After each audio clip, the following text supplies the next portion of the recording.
Hey, what's up you guys? It's me, Bad Rob, back again with some more Isabelle play. So thank you so much for checking out my climb videos.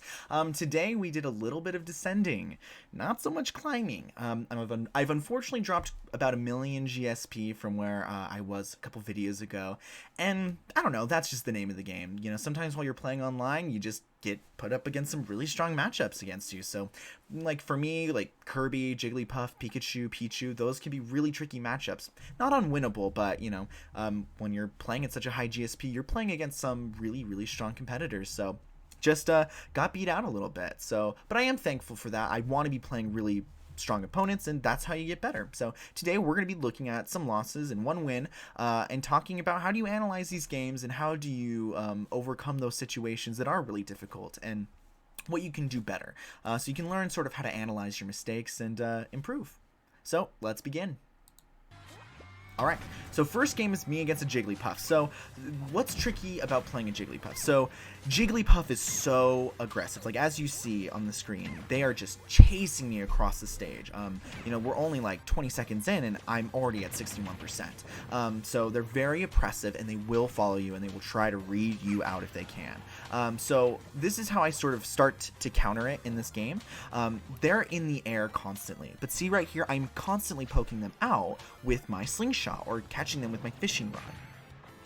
And so that's sort of how you can beat that Jigglypuff matchup as an Isabelle character, is, you know, while they do have a strong, like, aerial horizontal game, yours is a little bit better, mostly just because of the range. Like, sure, Slingshot doesn't do a lot of damage, but it's frustrating, and Slingshot is a kill, and not Slingshot, and, well, Slingshot can be a kill move, and so is Fishing Rod, and you can get those, that's for sure. Like here, now I'm the one that's bouncing them across the stage, so before they had the lead, now I have the lead again.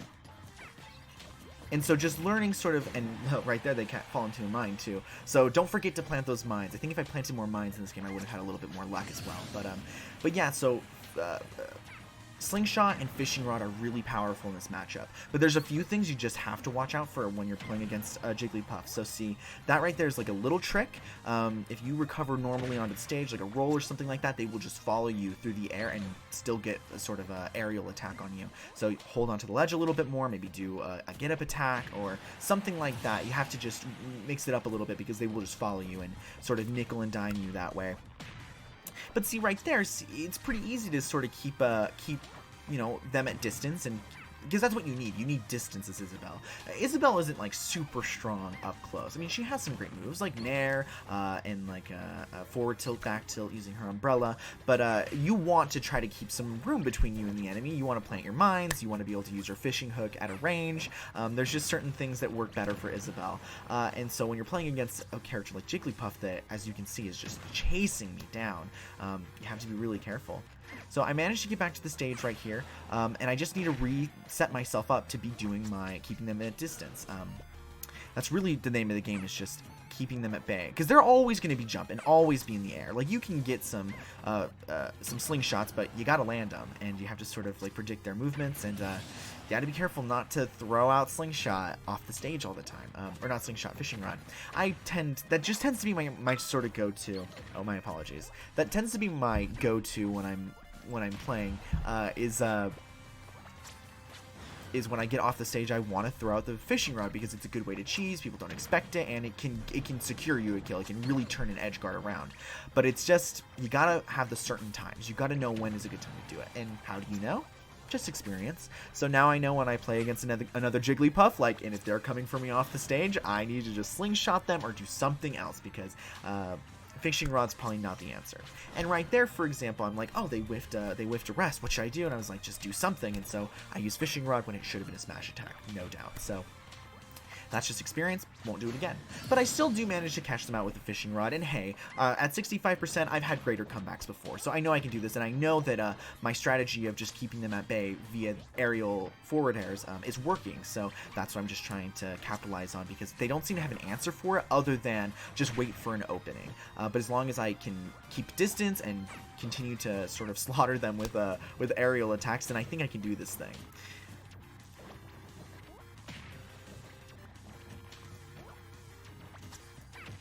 Yeah, and so they'll get you right there with that.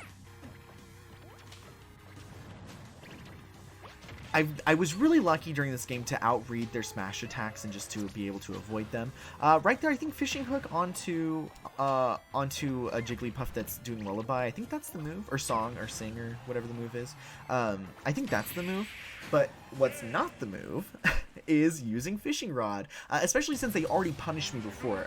Because before, what I should have learned is, okay, they know that I'm going to throw out fishing rod, so they're just going to get as close to me as they can, go a little bit under me, and then hit me with a move and close out the kill. So of course they're going to do it again because I did it again, and what I needed to do was something different. So right here, this is a really interesting game. This one was really quite frustrating to play against. So basically, what this Ike is doing, in my opinion, and like this is not necessarily a bad thing at all, because I think what you do with Isabelle is pretty simple too. But I think what this Ike is doing is relatively simple. You jump in the air, you throw out some sort of aerial, and you see what they do. If you hit them with it, you just kind of do it again, and Ike is just really strong, and their aerials have really good range. You just kind of keep doing that until you win. Catch them out on some like a side B will pretty much end a kill. And yeah, so, but for some reason, I've never played an Ike that's played like this before, and this is very new to me, and I don't know what to do about it. And so in the moment, I was very confused because, as you can see right there, I try to hit him with my aerial, but his aerials will block out my aerial. So what the hell am I to do? So this game was really tricky for me and really frustrating to play against, because I wasn't sure what to do. But of course, after I got done with not this game, but like this play session when I was playing, it struck me what I was supposed to do. So they're in the air, throwing out an aerial, and they can't do anything during that time. I should be fishing rodding them, because I'll catch them either on the ground or like in the middle of the air. I just gotta jump and do it, and also not fall for that ledge trap every time where I literally walk into his FB. He did not do that, do that like twice. But yeah, that's what I should have been doing, but I didn't, and mostly just because I was so flustered because I wasn't sure what to do, but I didn't think to use my slingshot more. In more situations, I was just trying to go for like weird, sort of questionable edge guards and, you know, planting mines here and there, hoping that I would get something. That right there could have been an air dodge or something like that, but I do catch them in the mine, which is nice. But yeah, so this game, there was just something so weird about, like, because they're playing in such a very easy flow chart sort of thing. Just jump, aerial, and then fast fall, pretty much, and then just eventually do something. And even like that, getting caught up by that, like, why didn't I just throw out a fishing rod? I don't know. And so yeah, so I was so frustrated during this game. It was very interesting, and I've played quite a few sword players, and this was just a really new take on it, and I wasn't ready for it. And so hey, props to this guy for giving me something a little bit fresh, a little bit new, that a playstyle that I really was not ready to deal with. And I mean, even all that considered, like, had I just not made a couple of like really fatal flaws, like running right into moves, probably this game probably would have been a little bit even still. But generally speaking, like that gameplay, that tactic, I wasn't ready for. I'm curious to see how that works in like other matchups, and if this is how this Ike player usually performs, or if this is just what they do against Isabelle's. I'm curious. I want to know. They were really high GSP though, which was really harsh, because at this point I was at like 4,900,000 or something like that, and this guy was like 5,800 or 5,800,000. I was like, okay, that's a little brutal to, like, you know, really kick me when I'm down like that. But game just trying to give me a shot, you know. Let's see. Yeah, so I mean, some fishing rods catch him out, but like right there, like that could have been it. Like right there, I could have jumped back a little bit more. I needed to be, even though I am losing ground, I needed to be willing to lose some space. And right there, I mean, this guy knows what he's doing. He knows that, you know, just because he shielded my slingshot doesn't, my fishing rod doesn't mean he's good. He's gonna hold the shield and wait for me to retract. So, I mean, this guy was pretty smart. He knows what he's doing, and he caught me on a good bring onto the stage. But hey, I got some bad news for you, Ike. If I ever see you again, you're donezo. I know what to do now. And I wish I would have replayed you, because I probably would have been able to figure it out. So I hope I run into you again. Anyways, so next up is me versus Ridley. First time playing a Ridley on this channel. And wow, they really kind of crushed me for this first little part of the match. I mean, I've played Ridleys before, and like they can be really annoying, but this guy was really good. He didn't just spam side B until the game was over, essentially, which is what so many Ridleys do at low GSP. I mean, hey, it works, right? So yeah, just getting used to sort of their moveset. I don't play them very often. Dealing with those fireballs is really tricky. Don't bother pocketing them, in my opinion. Because if you pocket one, the invincibility and the safety you get from that animation only lasts for a couple of seconds, for not even a couple of seconds, for just a little bit, and then the rest of the balls hit you just like that. You might be able to shield in time, but I don't think you can. Even though I was playing online, I'm pretty sure you couldn't if it was in person. So I mean, look at this difference. Like I am really eating it right now. I throw him off the stage because I kind of want to plant a mine, give myself a little bit of space, but then also hoping to maybe get a good edge guard situation going for me. I learned some interesting things about their recovery in this match, and that's good. So they're having a really hard time closing this kill on me, and I'm just kind of hitting them with my slingshot, trying to get them off the stage. I recovered low at that angle. I figured they won't be able to hit me, but they do go for an edge trap, so I do know that they are knowledgeable about at least going for it. So right there, I try to fake them out with something and go above, because I thought they were going to try to... I mean, I just don't know what I was thinking. It was just a bad idea to try to do that, and so they do punish me for that really, really well. I do read that jump up though. They get a good grab on me right there. But I always have umbrella. And so I try, what I should have done right there, instead of doing a nair, I should have done a forward air. I learned in that moment that nair will not beat out that recovery move. But maybe a slingshot or something else will. So right here, I've closed it out, so we're at 0 and 60, and I'm like, okay, yeah, I think I can probably bring this back, until I get back aired like 2 times, because that really hurt. But I do get a nice grab, I throw them off the stage, catch them out with a nair. It has kind of a residual hitbox, so it can kind of do some work for you. I do a great job of missing that. I think that's side B, or that might be a side smash attack. I'm not sure, though. But that move's really deadly, so I'm glad that I was able to get over that one. Thank goodness. They did a good tech right there. Another thing I need to work on is making sure I tech more. I feel like I get punished by not teching enough. But Isabelle heavily punishes not teching, so tech. That's my my little gift to you. A little bit of knowledge right there.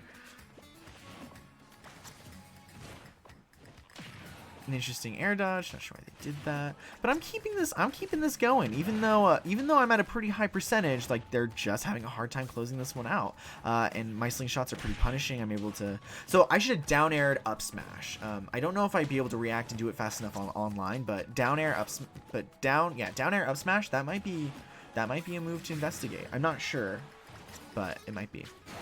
So I mean, I think maybe that was a misplay or a misclick or something like that, and I mean, it's okay. Look at that nice walk away. I give him a little bit of that too. I'm like, yeah, all right, let's have a little walk. Up air. And then I go ahead and just step away because their nair is pretty punishing. I don't want to get hit by that.